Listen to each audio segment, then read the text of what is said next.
Hello, everyone, and welcome to BFW 2401 Commercial Banking and Finance, Semester 2, 2023.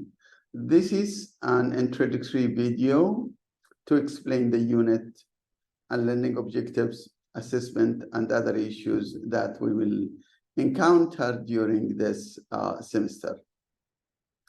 So the way I organized this introduction is I want to talk about an overview of the unit and why we are studying this unit within the financial system. Then we will talk about the learning objectives, and we will conclude to talk about the assessment, which is a very important issue to both to you and to me. And then we will conclude with browsing through the Moodle site to show you some of the tabs where you can find resources and other issues. Now, if you allow me to just share my screen, this is actually the this is what I'm trying to talk about. But if I want to talk about this unit is actually a unit that is a second year unit. If you set for this unit, you should have been taken BFW 1001, which is the foundation of finance, as a prerequisite for this unit. And this unit is a very important unit in the banking path towards third year units. So third year units like credit analysis, treasury management, and other banking units in year 3 is actually depending completely on this unit. And if you are going to FinTech as a major or minor, you will need this unit as part of your preparations for those units. Now, let me go to give you an overview. I think to understand what we are doing in anything in the financial system, you have to be aware of what we call the financial structure. So this is Malaysian financial structure. It's similar to the financial structure in Australia or in other countries. And it has financial institutions and it has financial markets. This is how the money or the funds move between the sectors. People who provide the money, which we call them the surplus sector, which is actually me and you and other investors who deposit their money in the bank. And then the users of those funds, which we call them in the financial terms, the deficit sector, like the corporations who need this money to build projects and expand the economy. Now, in this unit, we only deal with the financial institutions. We are not talking about the markets. The markets, you will take it in investment class, in derivative class, in Islamic banking class, all of those you can take in the financial markets. And the banking, the institutions, we are talking about this, specifically about the what we call the commercial banks. Now, the commercial banks, to give you just an overview how the financial system works, because we have a full, what we call real economy, like all those sectors in the economy, they need a financial system to serve them, this is the financial system. And how the money moves, it moves from the household to the corporations. And this is when we call it without intermediation, which means when we get the money from the market. So if you are an investor, you can go and put some money in the market and buy some stocks or bonds or do anything. This is as an individual investor, or also as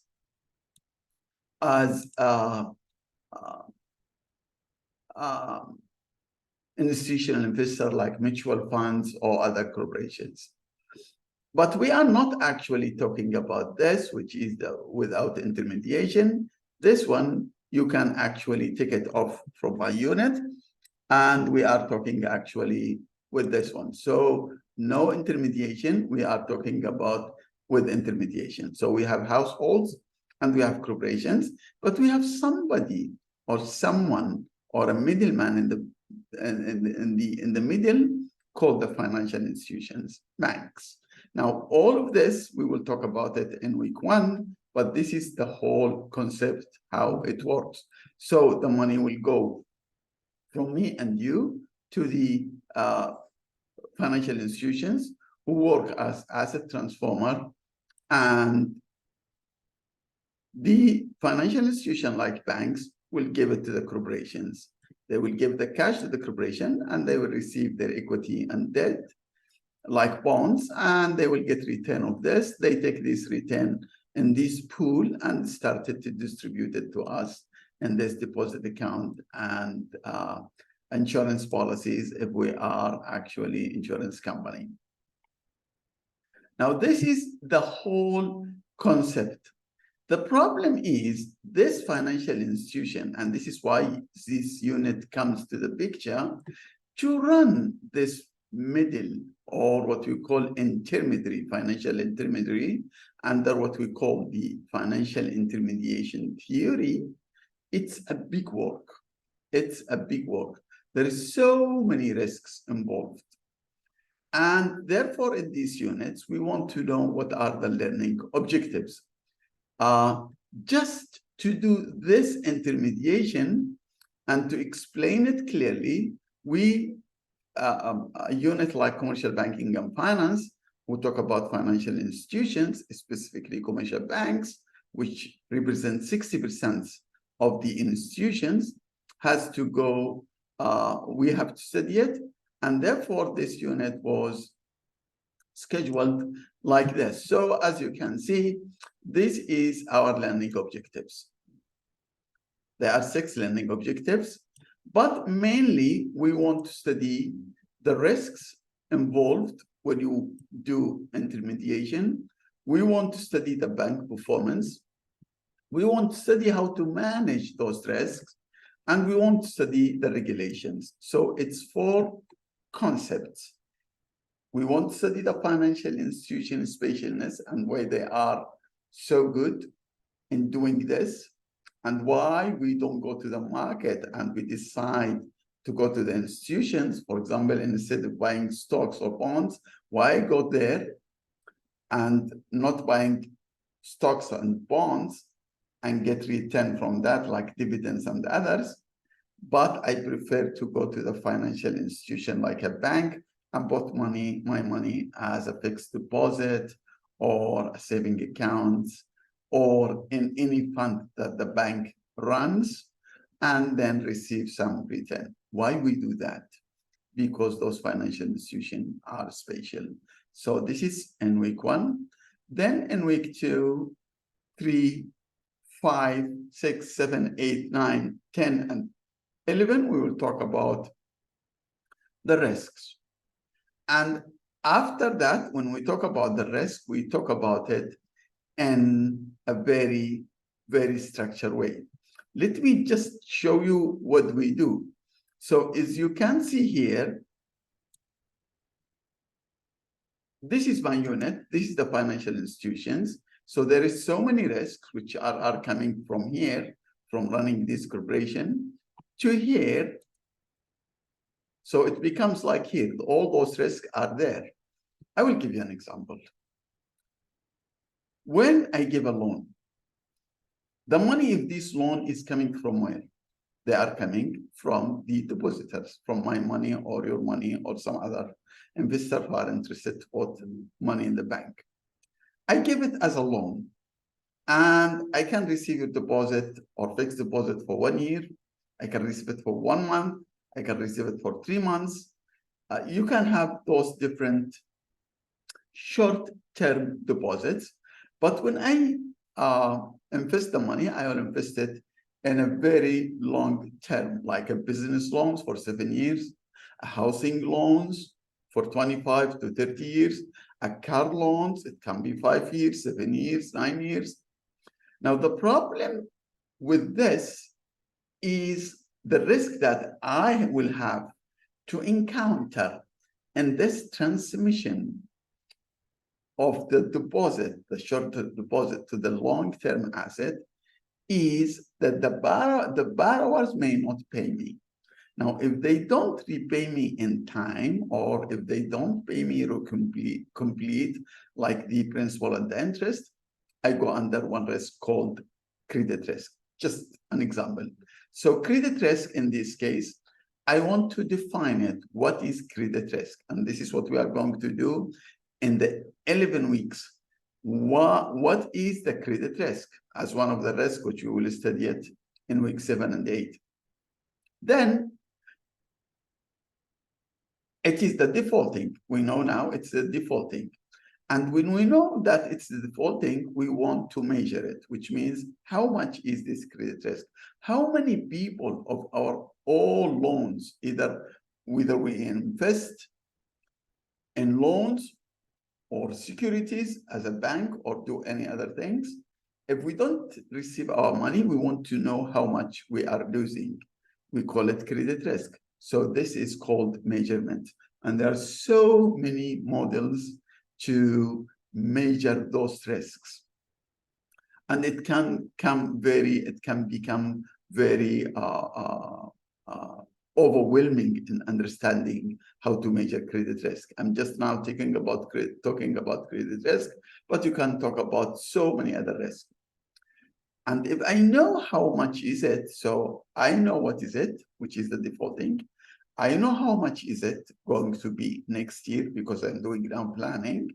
Then if I know that, what I'm going to do about it? Am I going to use what we call any hedging or risk management tools like financial derivatives, any other risk management issues? So this is what we call it, the managing. So in each risk, we will study each of these weeks. We want to define that risk so we know what is it.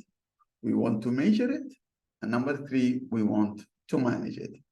And therefore, our unit will look like this.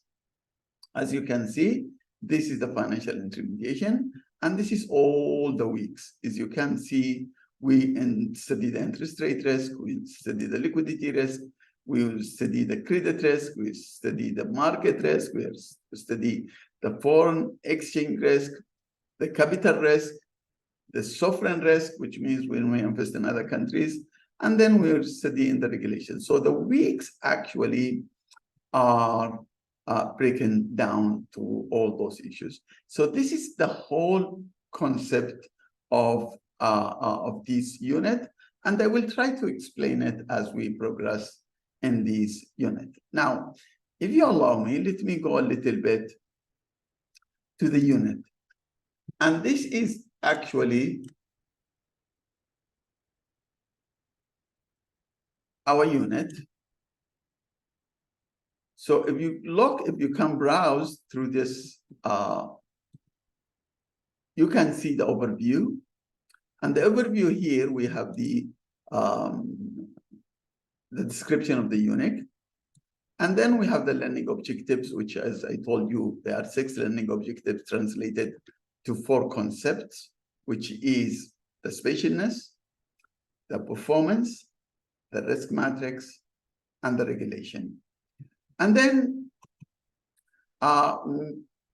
the way we break this topics, as I show you, it is week 1 to week 12, and you will find every week here and the materials of every week and what we are coming to cover that reflects also the learning objective and can be mapped to the learning objectives. And we want also to map what we are studying here to our assessments.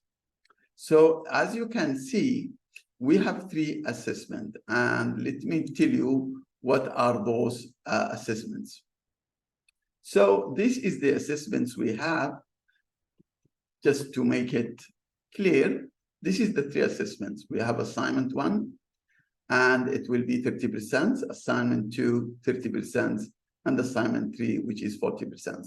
This has been published for you and you can look at it. But when we start, you will notice that I will open a tab for each assessment, explaining the weight, the nature of the assessment, the due date, the words, how many words in each assignment, and the rubrics.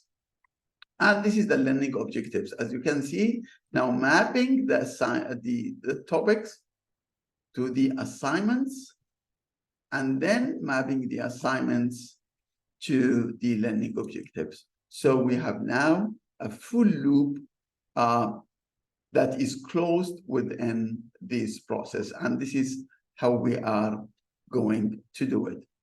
I think the assignments, number one, this one, just to give you a brief description, will be an individual assignment.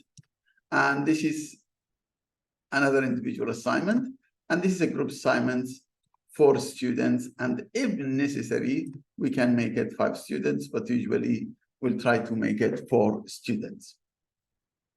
Now, this includes presentations, and it will come at the end of week, will be submitted by week 12.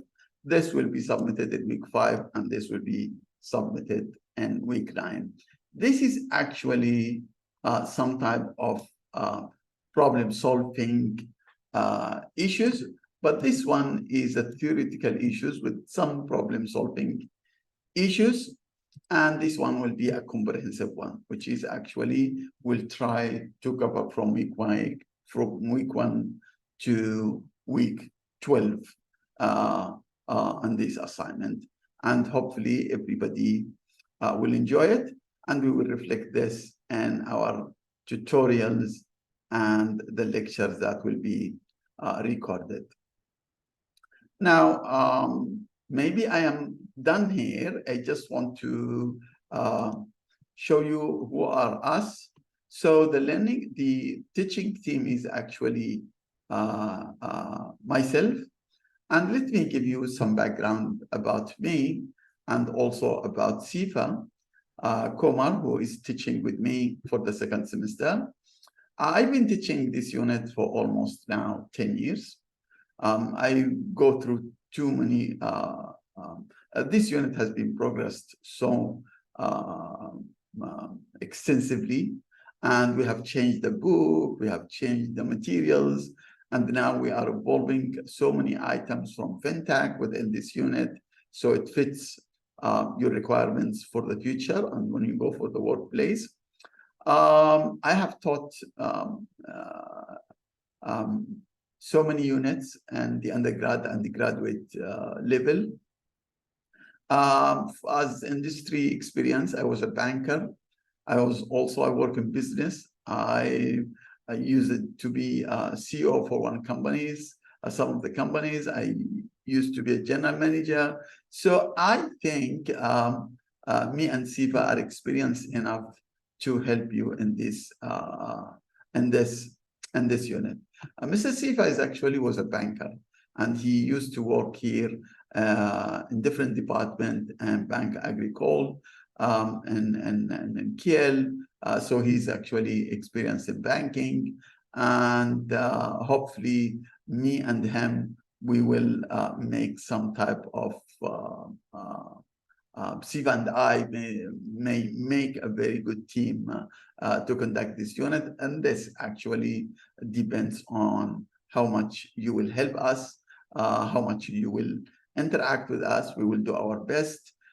This unit, for the first time since I started teaching it, is authentic teaching and authentic assessment, authentic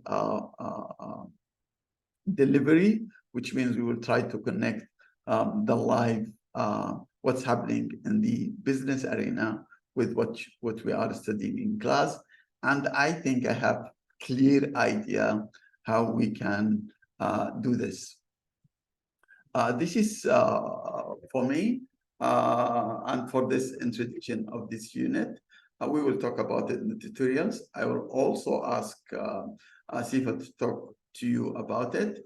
I think what's most important for you is the assessment section, and we have to be clear about that, and hopefully everything will be fine.